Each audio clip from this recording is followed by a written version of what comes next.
Anna, no one's buying your jihadi propaganda lies. Oh, it's jihadi propaganda to be concerned about dead American soldiers who were forced to fight on behalf of Israel. Interesting. Anna, quit using the tropes on American soldiers. How is it a trope to see American soldiers die on behalf of Israel's wars? I don't understand your keenness to downplay the ruthlessness of the Ayatollah. I'm just not going to regurgitate Israeli propaganda as you're doing right now, Pierce. We all know that there's one country that seems to have an affinity for slaughtering children, and that country is Israel. But anyway. No, that's actually Iran. I'm not talking to you, Conriquez, you terrorist piece of crap. Anna Kasparian just appeared on Piers Morgan's show and delivered a sharp takedown of an entire panel pushing Zionist propaganda during a heated discussion about the Israel-Iran war.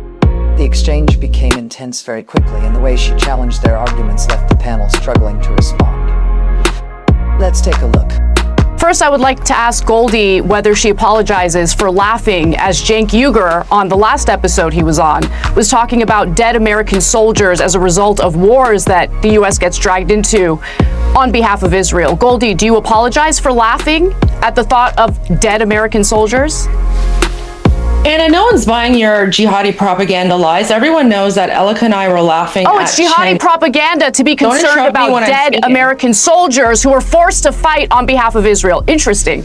Okay, to answer your question, Can I answer the question? 175 little girls have been slaughtered in an Iranian school. That was the first Israeli strike that took place. Hang on one second, Anna, hang on one second. You asked her a question, so I will let Goldie respond. Then you can respond to my question. Well, she responded by claiming I'm sharing jihadi propaganda. I'm talking about dead American soldiers. So do you apologize or not? Okay. May I respond? Goldie, quick response. Thank you. So we were laughing at Cenk's bizarre anti-Semitic tropes about how Israel is responsible for every single incident that happens in the war. We were not laughing at That's not what he said. American soldiers. And you actually edited the video.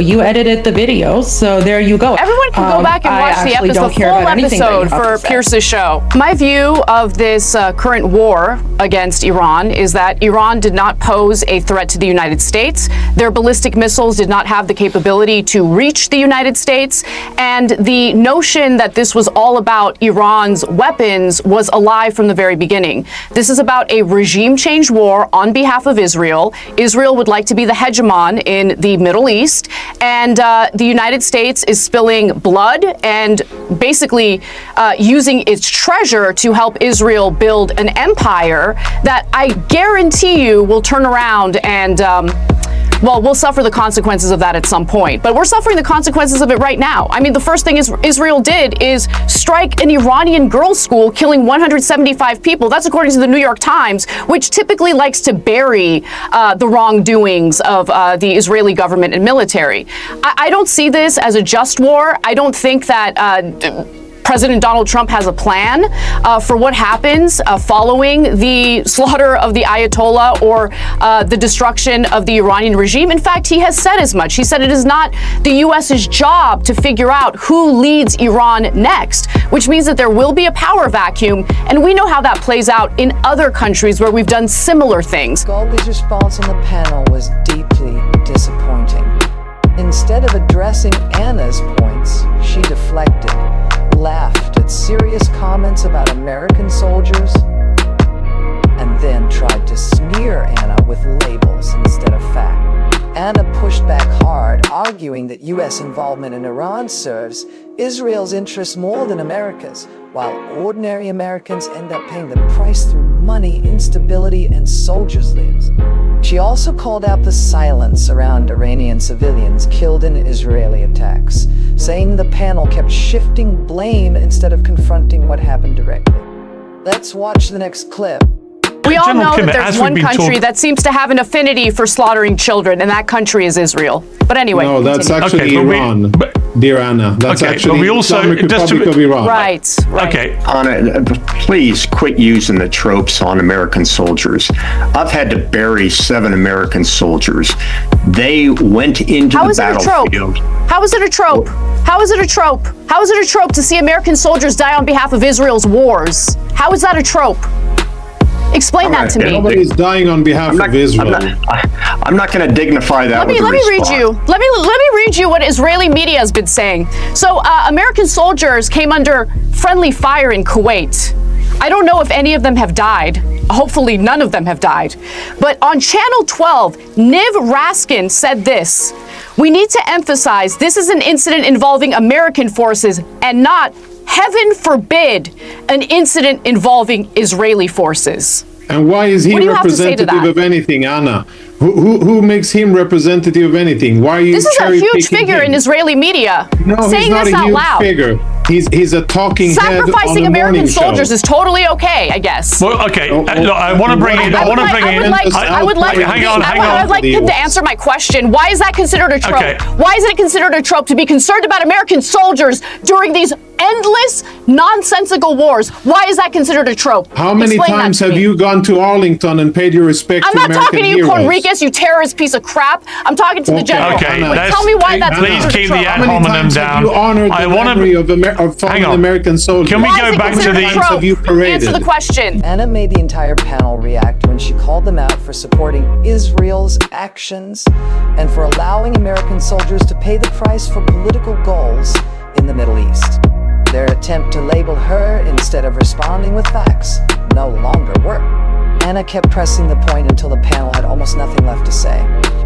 She also quoted an Israeli source that showed a cold attitude toward U.S. soldiers dying, as long as Israelis were not harmed. Anna's direct confrontation with the former IDF member became one of the most intense moments of the debate. Let's watch the final clip. Your colleague Cenk Uygur, who you referenced at the top of the show, he did a tweet which even I recoiled at. I like Cenk a lot, but he called the Ayatollah courageous because he hadn't gone on his knees to Israel.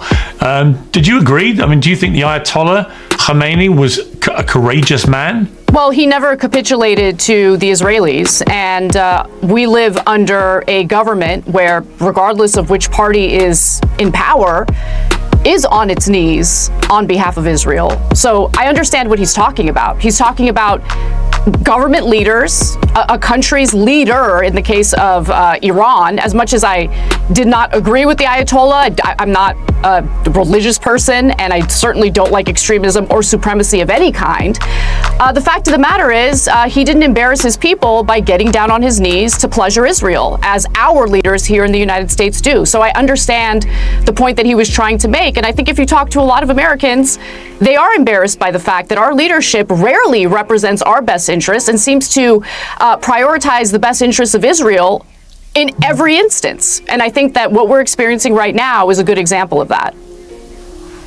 But this is an Ayatollah who only a few weeks ago slaughtered 30,000 of his people to repress them from protesting. That number's not confirmed, so you regurgitating it is very questionable, Piers.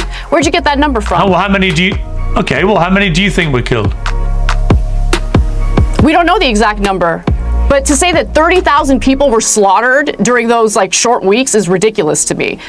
Iran has put out specific names of individuals who have been killed, and it's around 3,000. But if you don't know the number, how do you know? Well, hang on. You don't have to agree with the regime in Iran. Hang on a second. I've said multiple times. I'm not going to hang on for a second. I've said multiple times. I don't agree or like the regime in Iran. That doesn't mean that it's untrue that they never capitulated to what Israel demanded of them. Whereas here in the United States, we literally spill blood and use our treasure on behalf of Israel. That's the point that Cenk was trying to make. And I think it's a pretty accurate point. I'm questioning the use of the word courageous about a ruthless, despotic monster. And I'm curious why you are so confident it's not 30,000 people who were killed. You don't know how many people are killed. Right, so you don't know it wasn't 30,000. The highest number you've heard is questionable to say the least. Especially when you know that Mossad was on the ground, there were armed terrorists on the ground, security forces were killed during those shootings. Look, the hyena's laughing again. Anyway, but to just regurgitate the number that is being perpetuated by the Israelis is ridiculous to me. You did regurgitate, Anna, with respect, all the numbers given to you by the Hamas-run health authority of Palestinian casualties without any hesitation. Which is confirmed by the Israelis, Piers. They were broadly confirmed eventually, but my point is, you seem very, very keen. They were not. Because the Hamas-run health ministry is Anna, very here's my careful. Here's my point. I don't understand your apparent keenness to downplay the ruthlessness of the Ayatollah or Cenk's enthusiasm for calling this guy courageous. I'm not downplaying it. I'm just not going to regurgitate Israeli propaganda as you're doing right now, Piers. Piers Morgan's reaction was frustrating to watch. At the start of these conflicts, he often repeats pro-Israel talking points, only to soften his position later when more evidence comes out.